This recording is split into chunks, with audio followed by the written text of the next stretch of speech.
चलो आप देखते हैं कि संसाधन के उपयोग के संदर्भ में किए गए अंतरराष्ट्रीय प्रयास व सम्मेलन। कह रहा कि संसाधनों के उपयोग के संदर्भ में किए गए क्या अंतरराष्ट्रीय सम्मेलन और क्या अंतरराष्ट्रीय प्रयास। देखते उसमें पहला था क्या, विश्व शिखर सम्मेलन 1972 ईस्वी। पहला जो क्या किया गया था, अंतरराष्ट्रीय शिखर सम्मेलन किया गया था 1972 ईस्वी में। तो क्या था, विश्व शिखर सम्मेलन 1972। पहला उसमें क्या सब हुआ था, यह सम्मेलन स्टॉकहोम में जून 1972 ईस्वी में आयोजित किया गया था। कहता क्या, ये जो शिखर सम्मेलन हुआ था 1972 ईस्वी में, वे सबसे प्रथम बार कहाँ हुआ था, तो स्टॉकहोम में। कहाँ हुआ था, स्टॉकहोम में हुआ था और जून 1972 ईस्वी में आयोजित किया गया था। जून 1972 ईस्वी में आयोजित किया गया था। दूसरा कहता कि इस सम्मेलन में पर्यावरण संरक्षण का संकल्प लिया गया था और इस सम्मेलन का मुख्य उद्देश्य क्या था, पर्यावरण संरक्षण का मुख्य उद्देश्य था। तीसरा कह रहा कि इस सम्मेलन के बाद पूरे विश्व में प्रति वर्ष 5 जून को विश्व पर्यावरण दिवस के रूप में मनाया जाता है। कहता इस सम्मेलन के बाद प्रत्येक वर्ष 5 जून को क्या मनाते हैं, विश्व पर्यावरण दिवस के रूप में मनाते हैं।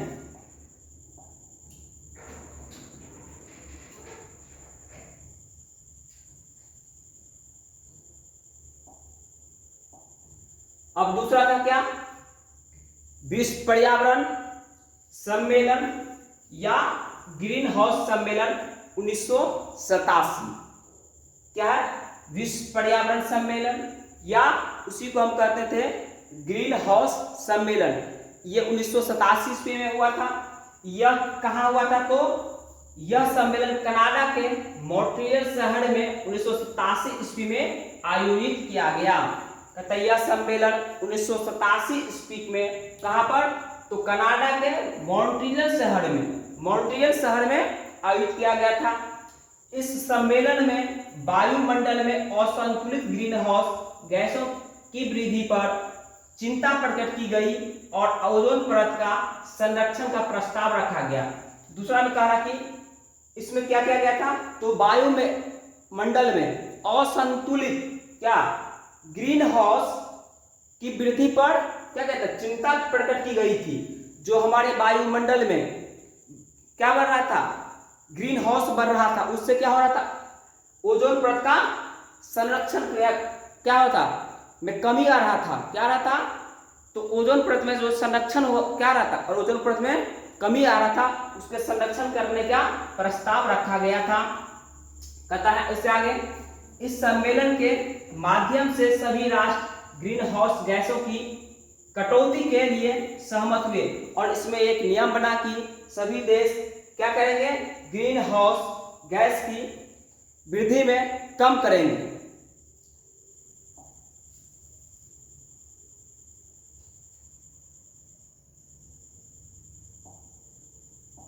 अब तीसरा था प्रथम पृथ्वी सम्मेलन या रियो सम्मेलन, जो 1972 ईस्वी में हुआ, 1992 ईस्वी में हुआ था। क्या हुआ था, प्रथम पृथ्वी सम्मेलन या रियो सम्मेलन 1992 ईस्वी में, जो स्टॉकहोम में हुआ था सम्मेलन 1972 के ईस्वी को 20 साल के बाद इसको मनाया गया। क्या था, प्रस्ताव रखा गया था। इसमें देखते क्या हुआ, यह सम्मेलन ब्राजील के रियो डी जेनेरो शहर में हुआ था। ये सम्मेलन कहाँ हुआ था, तो ब्राजील के एक शहर है, कौन, रियो डी जेनेरो, उसमें हुआ था। इस सम्मेलन में विश्व के 172 देशों ने भाग लिया। कहता ये जो क्या पृथ्वी सम्मेलन या रियो सम्मेलन में क्या कितने देशों ने भाग लिया, तो 172 देशों ने भाग लिया।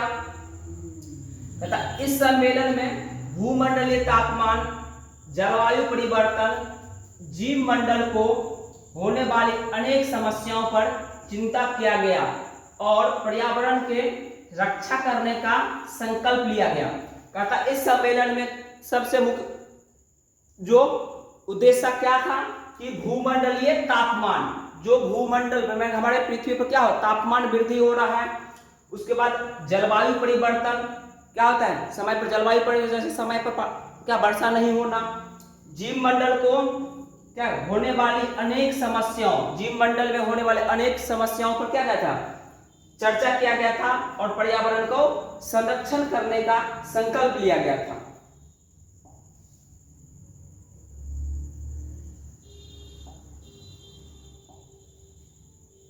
द्वितीय पृथ्वी सम्मेलन 1997, द्वितीय पृथ्वी सम्मेलन कब हुआ था 1997। जो प्रथम पृथ्वी सम्मेलन कब हुआ था 1992 ईस्वी के बाद, कितने 5 ईस्वी के बाद दूसरा पृथ्वी सम्मेलन हुआ था। ये कहता है यह सम्मेलन 1997 में 23 जून से 27 जून तक न्यूयॉर्क में चला था। कहता कि जो द्वितीय पृथ्वी सम्मेलन हुआ था वे कहाँ हुआ था, तो न्यूयॉर्क के शहर में हुआ था। कब से लेके कब तक, तो 23 जून से लेके 27 जून तक, जो 1997 ईस्वी में था। कहता इस सम्मेलन में प्रथम पृथ्वी सम्मेलन द्वारा पारित प्रस्ताव और सुधार के मूल्यांकन के लिए आयोजित किया गया था। कहता कि जो प्रथम पृथ्वी सम्मेलन में क्या था, जो प्रस्ताव पारित हुआ था उसी को मूल्यांकन या सुधार करने के लिए आयोजित किया गया था।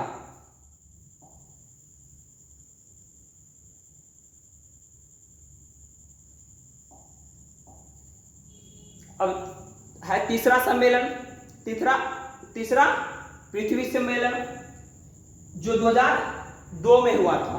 जो तृतीय पृथ्वी सम्मेलन कब हुआ था, तो 2002 में हुआ था। कहता है इस सम्मेलन क्या हुआ था, देखते हैं। यह सम्मेलन 2002 में 26 अगस्त से 4 सितंबर तक दक्षिण अफ्रीका के जोहान्सबर्ग शहर में चला। जो तृतीय पृथ्वी सम्मेलन हुआ वो कहाँ हुआ था, तो दक्षिण अफ्रीका के जोहान्सबर्ग शहर में। तृतीय पृथ्वी सम्मेलन कहाँ हुआ था, तो दक्षिण अफ्रीका के जोहान्सबर्ग शहर में, और ये 26 अगस्त से 4 सितंबर तक 2002 ईस्वी में चला था। कहता है कि इस सम्मेलन में विभिन्न देशों के 2000 प्रतिनिधियों ने भाग लिया। कहता है कि इस सम्मेलन में विभिन्न देश के प्रतिनिधि क्या कहते हैं इसमें भाग लिए थे, जिसमें टोटल प्रतिनिधि की संख्या कितना था 2000, कितने थे 2000। कहता इस सम्मेलन में पर्यावरण से संबंधित 150 धाराओं पर चर्चा किया गया, लेकिन मतभिन्नता के कारण इस पर सहमति नहीं बन पाई और इस सम्मेलन का कोई परिणाम नहीं निकला।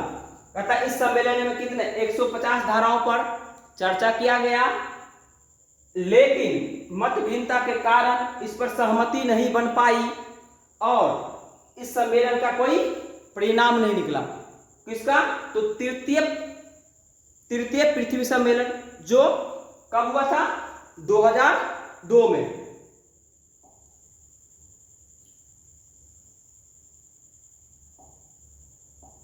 अब देखते हैं क्योटो सम्मेलन 1987। कौन, क्योटो सम्मेलन 1987। कहता है इस सम्मेलन, यह सम्मेलन जापान के क्योटो शहर में दिसंबर 1997 ईस्वी में आयोजित किया गया। कहता यह सम्मेलन कहाँ हुआ था, तो क्योटो शहर में 1997 ईस्वी में हुआ था। और कहता इस सम्मेलन में 154 देशों ने भाग लिया। कहता कि जो क्योटो सम्मेलन हुआ था उसमें कितने देश भाग लिए थे, तो 154 देश ने। कहता इस सम्मेलन में 1987 में हुए विश्व पर्यावरण सम्मेलन ग्रीन हाउस सम्मेलन पर विस्तार से चर्चा किया गया। कहता कि इस सम्मेलन में जो 1987 ईस्वी में क्या हुआ था, विश्व पर्यावरण सम्मेलन या ग्रीन हाउस सम्मेलन, जिसमें कहा गया था कि ग्रीन हाउस की क्या वृद्धि में जो हो रहा है उसको कम करना, इसी पर क्या गया विस्तार पूर्वक चर्चा किया गया, जिसमें 6 ग्रीन हाउस गैस, इसमें कितने ग्रीन हाउस गैस थे 6। कहता कि देखिए पहला कौन है, कार्बन डाइऑक्साइड, दूसरा है मीथेन, तीसरा है नाइट्रस ऑक्साइड, चौथा हाइड्रोफ्लोरो कार्बन, फ्लोरोकार्बन, सल्फर, हेक्साक्लोराइड। ये सब क्या था 6 मुख्य ग्रीन हाउस गैस हैं। जो भूमंडलीय तापमान ग्लोबल वार्मिंग के लिए मुख्य जिम्मेदार घोषित किया गया।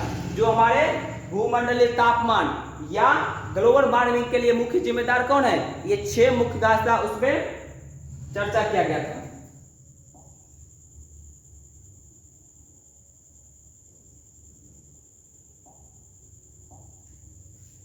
अब है अगला कोपेनहेगन जलवायु परिवर्तन 2009। कोपेनहेगन जलवायु परिवर्तन 2009 कहता है यह सम्मेलन डेनमार्क के कोपेनहेगन शहर में 2009 को 7 दिसंबर से 18 दिसंबर तक चला। कहता है ये सम्मेलन सबसे पहले कहा गया था, तो डेनमार्क के कोपेनहेगन शहर में कब हुआ था, तो 2009 में। और कब से कब तक चला था, तो 7 दिसंबर से 18 दिसंबर तक। कब से कब तक चला था, तो 7 दिसंबर से 18 दिसंबर तक। और कितने ईस्वी में चला था, तो 2009 ईस्वी में। कहता इस सम्मेलन में 192 देशों के 15,000 से अधिक प्रतिनिधियों ने भाग लिया। कहता इस सम्मेलन में 192 देश के प्रतिनिधि, जिसमें टोटल प्रतिनिधियों की संख्या 15,000 थे, वे सभी क्या लेते थे, इसमें भाग लिए थे, माने शामिल हुए थे। कहता है इस सम्मेलन का मुख्य एजेंडा था कि 2020 तक सभी विकसित देश ग्रीन हाउस गैस के उत्सर्जन में कटौती करें और विकासशील तथा निर्धन देशों को ग्रीन हाउस गैस उत्सर्जन कम करने के लिए आर्थिक एवं तकनीकी सहायता प्रदान करें। कहता इस सम्मेलन का मुख्य एजेंडा क्या था कि 2020 तक, कब तक, कि 2020 तक सभी विकसित देश, जितने भी देश में क्या है, विकसित देश हैं, वे ग्रीन हाउस गैसों के उत्सर्जन में कटौती करें। जो हम लोग ग्रीन हाउस गैस पढ़े थे, इससे पहले क्या पढ़े थे, ग्रीन हाउस गैस जो 6 थे, उसका कारक उसमें क्या करने के लिए, कटौती करने के लिए। और विकसित देश, विकासशील देश को क्या करेंगे, ग्रीन हाउस गैस उत्सर्जन करने के लिए आर्थिक एवं तकनीकी सहायता उपलब्ध करवाएंगे।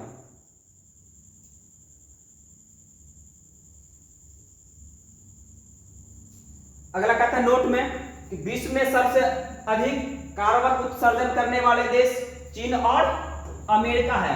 कहा कि विश्व के सबसे अधिक कार्बन उत्सर्जन करने वाले देश चीन और अमेरिका है।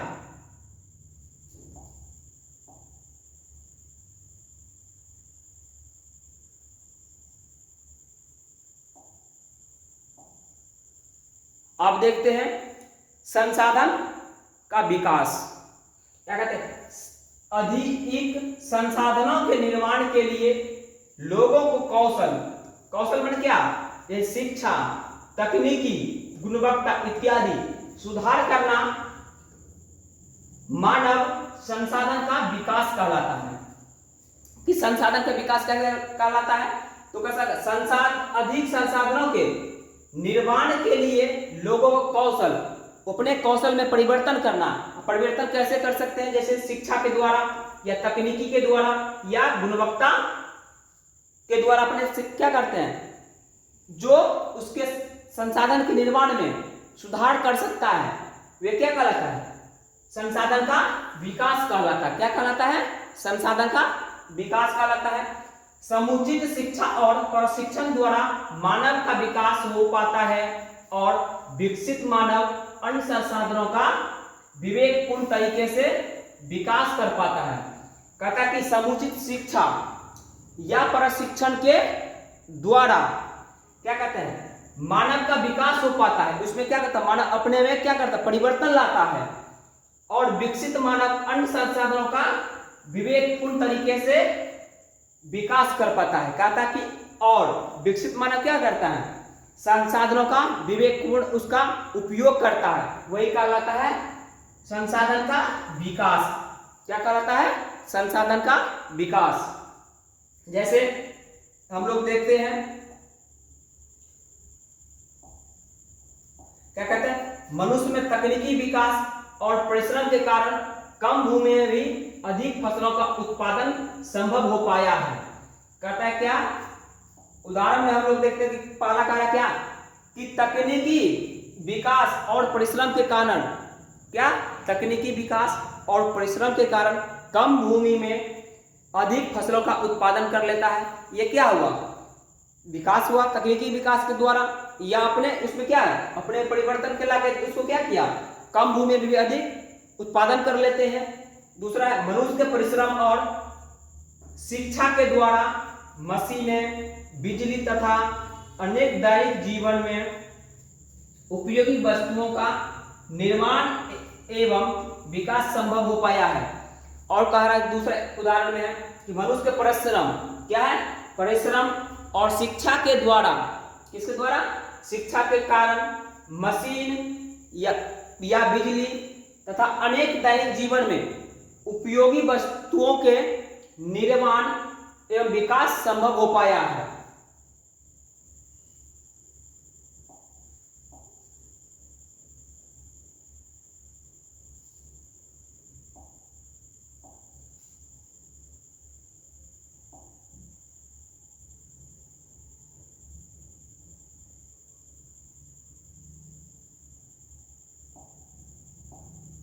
अब संसाधन को विकास देखे थे, उसको देखते हैं कि कैसे अपने क्या शिक्षा या तकनीक के द्वारा विकास कर पड़ता है। देखिए एक राम नाम का क्या है आदमी है और दूसरा श्याम नाम का है। पहला कौन है, राम नाम का व्यक्ति और दूसरा है श्याम नाम का व्यक्ति। पहला है राम नाम का व्यक्ति जो क्या है वो इंजीनियर है, क्या है इंजीनियर है, और ये क्या है फार्मर है, ये फार्मर है, क्या है फार्मर माने किसान है। ये जो श्याम नाम का व्यक्ति है वो क्या है किसान है। आप देखिए ये दोनों क्या करता है, दोनों आदमी क्या कर रहे हैं खेती कर रहे हैं, क्या कर रहे हैं दोनों आदमी खेती कर रहे हैं। जो राम है वो इंजीनियर है, तो देखिए उसको क्या करता है, ये जो अपने फसल में क्या कर रहा है दवा छिड़काव कर रहा है। तो ये क्या टेक्नोलॉजी के द्वारा कर रहा है, जैसे देखिए क्या ड्रोन के माध्यम से ये कर रहा है। एक बार में इसको क्या हो कितना हो जमीन में क्या करते हैं दवाई छिड़काव कर सकते हैं। और ये देखिए पहले मॉडल वाला क्या है ओल्ड टेक्निकल के क्या जो ओल्ड टेक्निक था उसी के द्वारा स्प्रे कर रहा है, ये खुद कंधे पर बांध के अपना स्प्रे कर रहा है। उसके बाद ये देखिए दूसरा एग्जांपल देखते हैं, क्या है ये रोटा, जैसे खेत जोतने के लिए रोटावेटर का यूज कर रहा है, और ये क्या कर रहा है ये बैलों के द्वारा खेत जो क्या करता है खेत जोताई करता है। ठीक है, जैसे ये देखो आप कह रहा कि स्टार्ट रिपेयर, ये सब क्या है, जैसे यहाँ पर ये होगा, ये देखिए ओल्ड मॉडल से ये क्या कर रहा है पशु के लिए कुट्टी काटना कहते हैं हम लोग, जैसे चाप कटर कहते हैं इसको, क्या कहते हैं चाप कटर, जो हम लोग कहते हैं गांव घर की भाषा में क्या कुट्टी काटने वाला मशीन। ठीक है, इसके द्वारा ये क्या कर रहा है काट रहा है, और ये देखो टेक्नोलॉजी के द्वारा क्या कटवा रहा है। तो दोनों में क्या है बहुत सारे अंतर है। तो ये किसका कैसे अंतर हुआ, तो शिक्षा के द्वारा या तकनीकी के द्वारा, ये दोनों में क्या है अंतर है।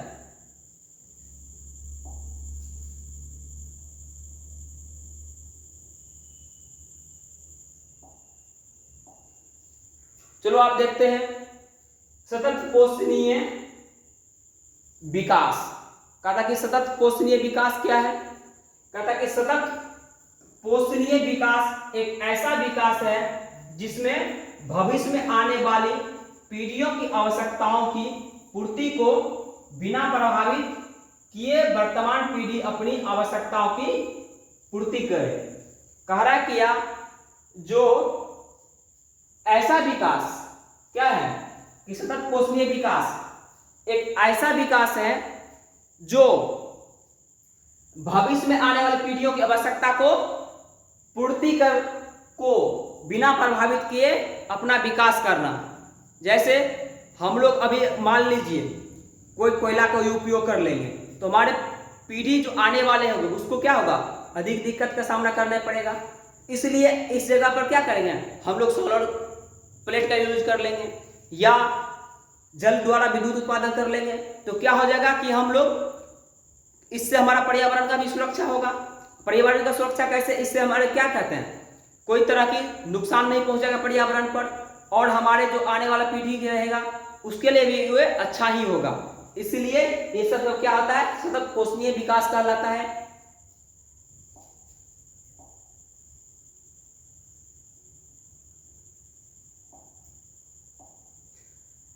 चलो आगे देखते हैं, संसाधनों का नियोजन क्या है, संसाधनों का नियोजन। आपको पता, संसाधनों का नियोजन एक ऐसा तकनीक है जिसके द्वारा संसाधनों का विवेकपूर्ण तरीकों से उपयोग किया जाता है।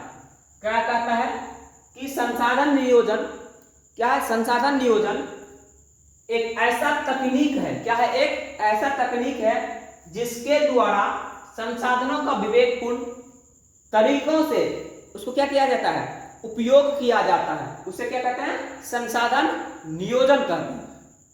अब जैसे भारत में संसाधन नियोजन की आवश्यकता क्यों है, कहा कि भारत में संसाधन नियोजन की आवश्यकता क्यों है, तो देखते हैं। कहते हैं भारत जैसे देशों में संसाधनों की उपलब्धता में बहुत अधिक विभिन्नता है।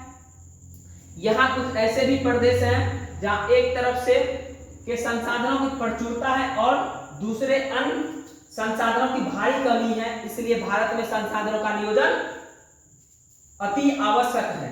क्या है, अति आवश्यक है। कहता है कि भारत देश में संसाधनों का नियोजन इसलिए आवश्यकता है कि कुछ ऐसे प्रदेश हैं जहां पर संसाधन क्या है, बहुत सारे हैं, लेकिन ऐसे बहुत सारे हमारे क्या है, जो राज्य हैं या क्षेत्र है जहां पर संसाधनों की आवश्यकता क्या है, बहुत कम है। इसलिए हमारे भारत देश में क्या है, संसाधनों का नियोजन करना आवश्यक है।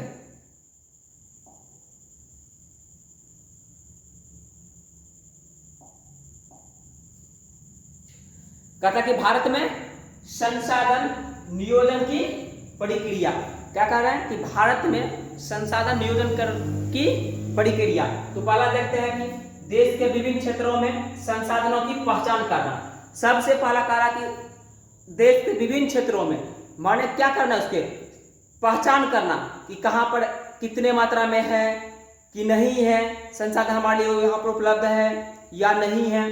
दूसरा कहता है कि संसाधन विकास योजनाएं लागू करने के लिए उपयुक्त प्रौद्योगिकी कौशल और संस्थागत नियोजित ढांचा तैयार करना। दूसरा क्या कह रहा है कि संसाधन विकास योजना लागू करने के लिए उपयुक्त प्रौद्योगिकी होना चाहिए, ठीक है, कौशल, संस्थागत नियोजन ढांचा तैयार करना और संस्थागत नियोजन ढांचा तैयार करना। तीसरा संसाधन विकास योजना और राष्ट्रीय विकास योजना में समन्वय स्थापित करना। कहता है संसाधन विकास और राष्ट्रीय विकास योजना में समन्वय क्या करना, विकास करना या स्थापित करना।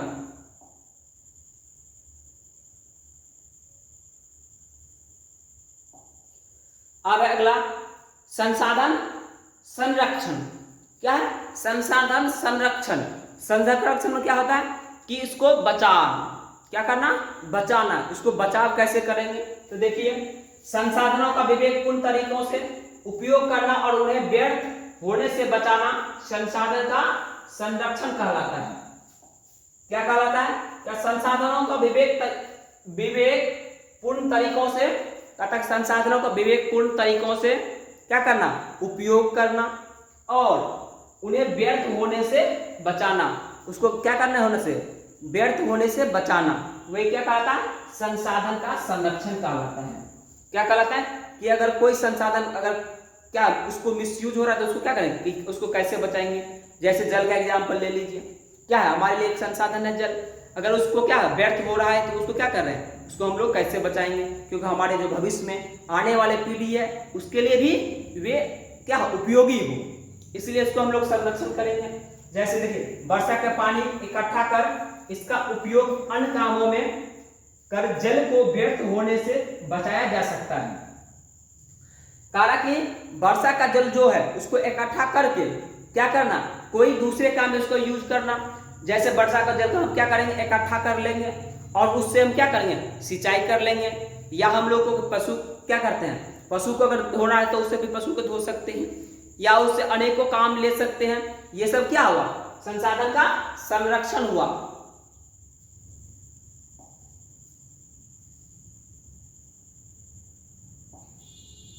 जैसे हम एक एग्जाम्पल के देके देखा समझाते हैं। क्या है? वर्षा का पानी। क्या है?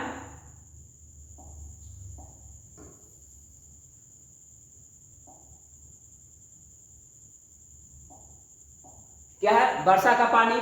देखिए, वर्षा का पानी हो गया, ये मेरा क्या है, एक संसाधन का काम कर रहा है। उसके बाद देखिए, उसको हम क्या करते हैं कि टंका में जमा करते हैं। क्या करते हैं?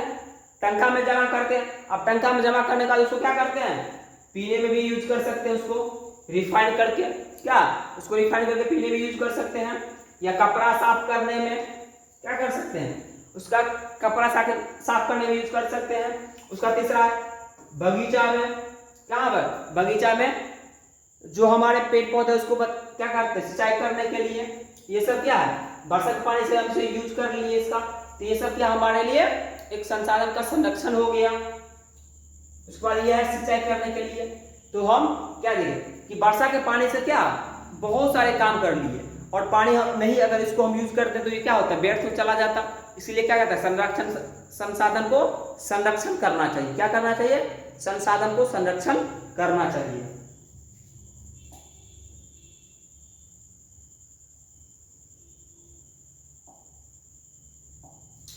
एक नोट है, कहते हैं कि गांधी जी ने संसाधनों के संरक्षण पर अपनी चिंता निम्न शब्दों में व्यक्त की है। कहता है कि संसाधनों के संरक्षण पर गांधी जी ने अपनी चिंता निम्न शब्दों में व्यक्त की है। देखते क्या कहते हैं गांधी जी। हमारे पास हर व्यक्ति की आवश्यकता पूर्ति करने के लिए बहुत कुछ है, लेकिन किसी के लालच की संतुष्टि के लिए नहीं। जो गांधी जी थे, कहते हैं कि हमारे पास हर व्यक्ति की आवश्यकता पूर्ति करने के लिए सब कुछ है, लेकिन किसी की लालच की संतुष्टि करने के लिए नहीं। अगर कोई व्यक्ति की आवश्यकता है तो उसके लिए सब कुछ है, लेकिन अगर वो लालच करता है तो उसके लिए कुछ नहीं है। जैसे जिसका अर्थ होता है, जिसका अर्थ यह है कि देखिए, कहते हैं हमारे पास पेट भरने के लिए बहुत कुछ है, लेकिन पेटी भरने के लिए, कहता है कि हमारे पास पेट भरने के लिए बहुत कुछ है, लेकिन पेटी भरने के लिए नहीं।